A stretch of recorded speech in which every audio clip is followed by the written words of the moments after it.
সংস্কার কি থাই পাহাড়ের মতো একটা স্থায়ী ব্যাপার, হিমালয় পর্বতের মতো কোনো বিষয় না। প্রচেষ্টা চালিয়ে গেছেন শেখ হাসিনার স্বার্থে। সেই রকিবুল হুদা এখনো গ্রেপ্তার হয় না কেন? সেই কেএম হুদা কেন এখনো গ্রেপ্তার হয় না? এরাই তো হচ্ছে গণতন্ত্র, এরাই নির্বাচন ধ্বংসকারী, এরাই হচ্ছে ভোটার বাদ দিয়ে গরু ছাগলকে ভোট দিতে উদ্বুদ্ধ করেছে। শেখ হাসিনার মতো একজন রক্ত পিপাসু নারী, তিনি যে ছোট বাচ্চাদের করে হত্যা করতে দ্বিধা করেননি।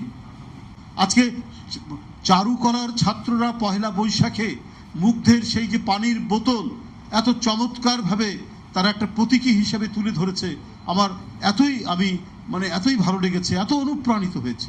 আজকে সরকার এই সমস্ত যারা অপরাধীরা, সেই অপরাধীরা আজকে কিভাবে থাকছে? খায়রুল হক সাহেব যে অপরাধ করেছেন নিজের স্বার্থে, তারা প্রমাণিত আছে যে তিনি শেখ হাসিনার পক্ষে কাজ করলে পরে তিনি পুরস্কৃত হবেন। তিনি পুরস্কৃত হয়েছেন। তিনি চিফ জাস্টিসের মতো পদ থেকে তার ছোট পদে থাকার জন্য আইন কমিশনের চেয়ারম্যান হয়েছেন এবং তার চিকিৎসার জন্য শেখ হাসিনার ফান্ড থেকে, প্রধানমন্ত্রীর ফান্ড থেকে 10 লক্ষ টাকা পেয়েছেন। যারা একটা অবাধ সুষ্ঠু নির্বাচনকে ধ্বংস করার জন্য এই সমস্ত গণতন্ত্র বিরাশী অমানুষ দানবরা আজকে গ্রেপ্তারের আওতা থেকে কি করে আজকে বাইরে থাকতে পারে? বন্ধুরা আমার, এই বিষয়গুলি আজকে সাধারণ মানুষরা তাদের অন্তরের ভিতর থেকে এই দাবিগুলো করছে, এই বিষয়গুলো জানতে চাচ্ছে।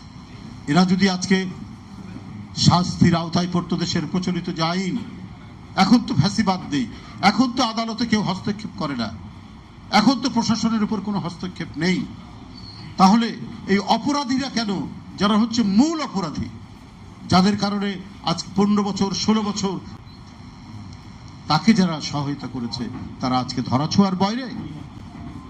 এটা হতে পারে না। আজকে আমরা সরকার সম্পর্কে আমাদের কোনো বলার কিছু নেই, সরকারকে তো আমরা সবাই সমর্থন করেছি, সবই ঠিক আছে, কিন্তু আমাদের কাছে আরও কিছু বিষয় অত্যন্ত গুরুত্বপূর্ণ বলে মনে হয়। আমরা তো রাজনীতি করি মানুষকে নিয়ে। আজকে বিভিন্ন প্রতিষ্ঠান থেকে অসংখ্য মানুষ ছাঁটাই হয়ে যাচ্ছে। যে শেখ হাসিনার দোসররা যে সমস্ত ব্যবসায়ীর অপরাধ, তাদের বিচার করুন, কিন্তু তাদের প্রতিষ্ঠানগুলো বন্ধ করছেন কেন? সেখানে প্রশাসক বসান, সেখানে কোনো ব্যুরোক্র্যাটকে বসিয়ে সেটা চালু রাখেন, যাতে মানুষ ওখান থেকে ছাঁটাই না হয়, শ্রমিকরা, কর্মচারীরা ছাঁটাই না হয়। আগেও বলেছি